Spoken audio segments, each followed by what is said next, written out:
Hey guys, Jeremy here. Welcome to another edition of Tool Time Tuesday. This week, I'm going to show you a little bit more in depth the knife sharpening system apparatus thing that I made for my razor sharp edge making system. If you missed the build video on that, you can check that out up here. And I'll give you a little bit more look and kind of talk you through some of the process or the thoughts behind building this thing. But before we get into that, let's take a look at this week's viewer knife of the week. I received an email from Matthias from Austria, and he sent me a picture of his very first knife he'd made, and I think this looks really great.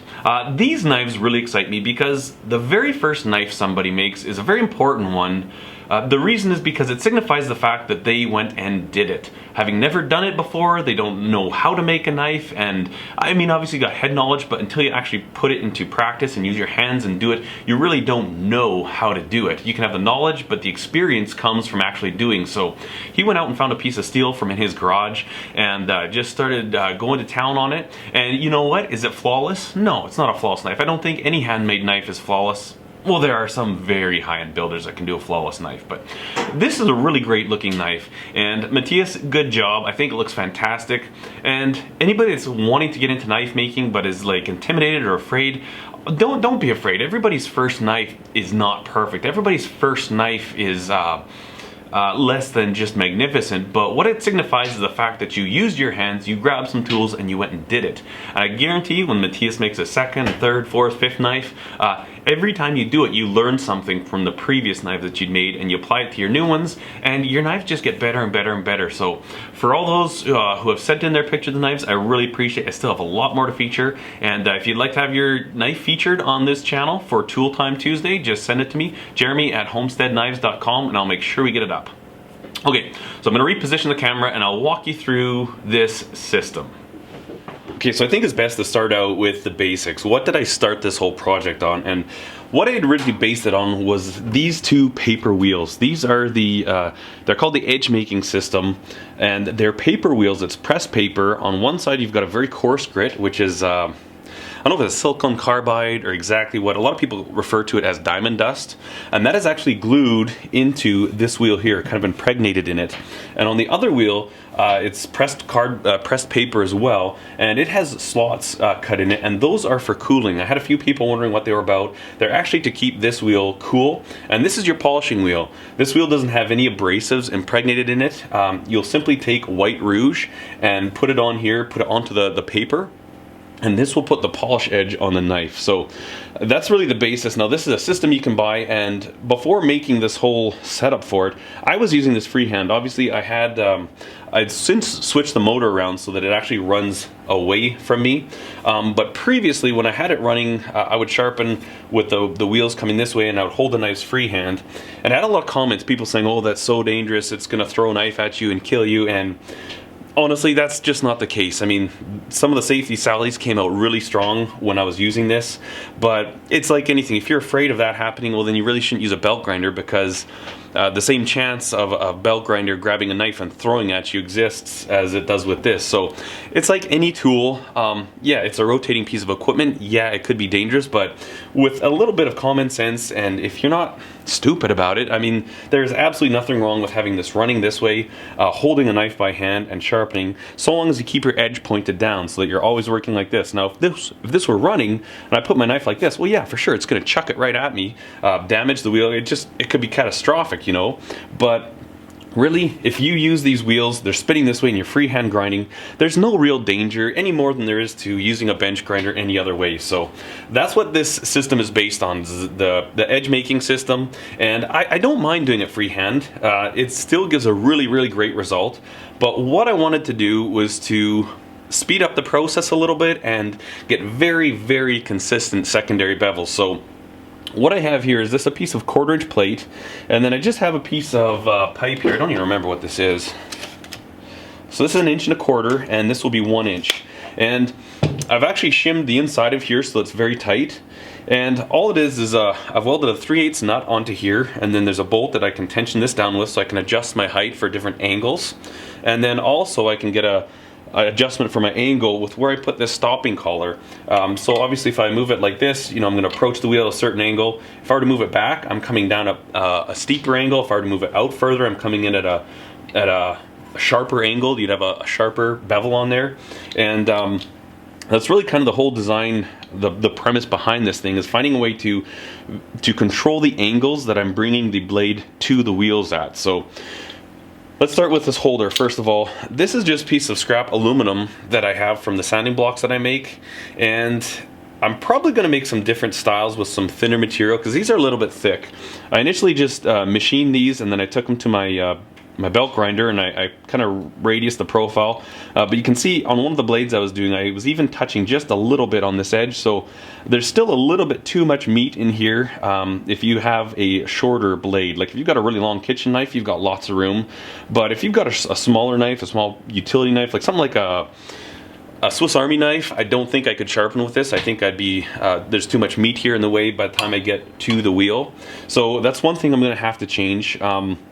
And then I don't know if you check the build video out, a lot more of this will make sense, but I've got a couple screws tapped in there, and then I drilled holes that matched the head diameter, but I didn't drill them all the way through. So what I really want is I didn't want this to come off. I didn't want it to get loose at all, so there are holes in here, and they probably go to about there, just enough to hold this captive so it's not falling apart and I don't have multiple pieces. Rather, I can just put the blade in there and screw it down. So I've machined a slight chamfer on this main block here, and that just allows these to move in and out. And the idea behind that, and it actually seems it's proven itself to be true, is that I can more consistently make sure that when this is clamped, it's going to clamp it centered, not off to one side or the other, like that. So if I were to clamp it like this, now I'm approaching at two different angles. By the time I go this side of the blade and then flip it over, you see I've got two different angles there. So if I can control that and have it clamped very much in the center, then I'll be consistent on both sides of the blade. And when I tighten it up, I just make sure that it's nice and centered there and lock it down, and it doesn't move.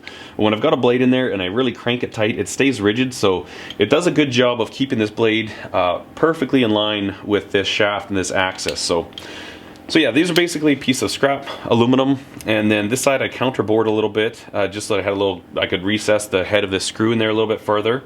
And then I used the same material for this block here. I drilled a hole in it, and this is actually just a piece of turn and ground shafting. This stuff I use for pin material, and I just thought I'd use a little piece of that for this here. And then the stopper was just a little piece of, I think that's 1-inch aluminum bar stock, and I just bored it out the exact same diameter as this, so it's a nice snug fit. And then I drilled and tapped the set screws. So let me grab a knife here.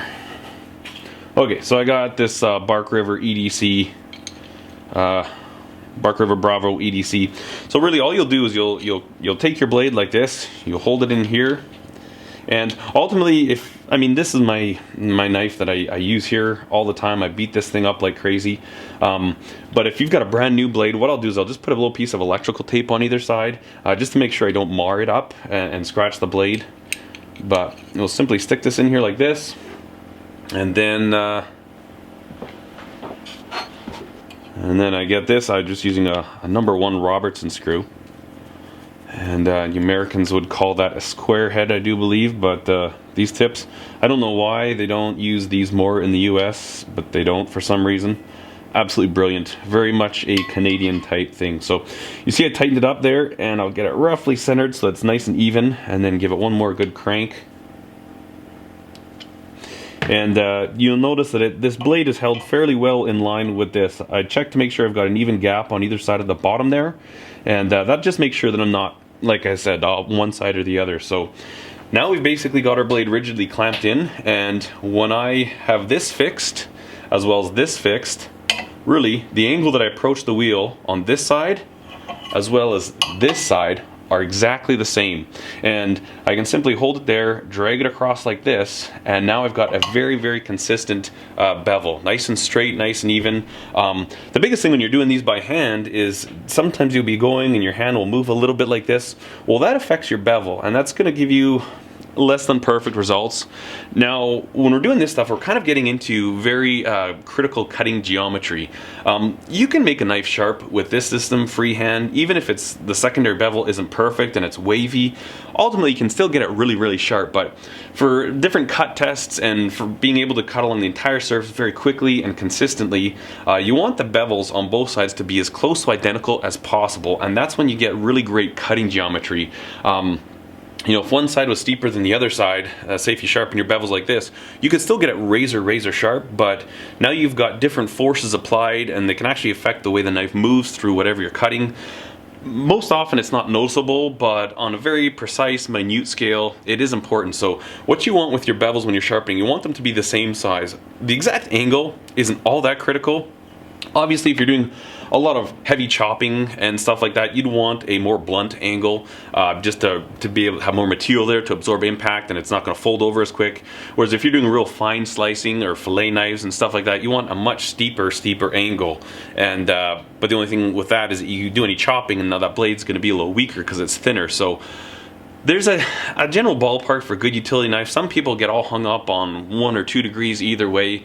It really doesn't matter. What matters more is that you get those angles the exact same. So that's why I built this thing, and it works really well. And I just kind of want to show you this, let you know kind of how it works, and if you want to build one yourself. So like I said, I've got this base, and then I've got tubing. Another piece of tubing goes inside there, and I can move this up and down. This was a piece of 3/4 inch turnaround shafting. I just had it in my scrap bin. I've had this piece for a while. And then I bored a 3/4 inch hole very precisely because I wanted this to be very square. Obviously, if you're like this, now I'm going to be putting a different bevel on the coarse wheel, and then when I go to polish it, I'll be polishing at a different angle. So you want to make sure that this is very square and flat to your grinding wheels, and that way you get very consistent bevels and from the grind to the polish. And then and it's really this little clamp thing. Now, one other clamp thing that I had designed, and it works well, was just this. All I really did was I took a thinner piece of aluminum and I milled a slot in there, and then just drilled and tapped it, so this actually just kind of clamps. There's enough space in between where the metal's thick here that I can actually fold this over a bit, but not a whole lot. So this works really great for 3/16 inch blades. My thought was that I would maybe make one of these for every blade thickness that I have. So, you know, for a 1/8 inch blade, I'd mill a 1/8 inch slot. For a 3/16 slot. For a 1/4 inch blade, I'll do a 1/4 inch slot. But that might be a nice way to go. These are definitely a lot less work to make. Obviously, very simple. But thinner blades, like some of my kitchen knives, I can't get enough force on here to hold it properly. And so I don't know. The other thing is I don't have milling. This is the smallest end mill that I have right now, so I'd have to buy a smaller cutter for my milling machine. But this was actually the very first design I had made, and I didn't really like it too much, so I thought, you know what, I'm gonna go through the hassle of making one a little bit more elaborate, but a lot more universal in how it's used. Alright, so there's a little look at this apparatus that I made for my paper wheels, my razor sharp edge making system.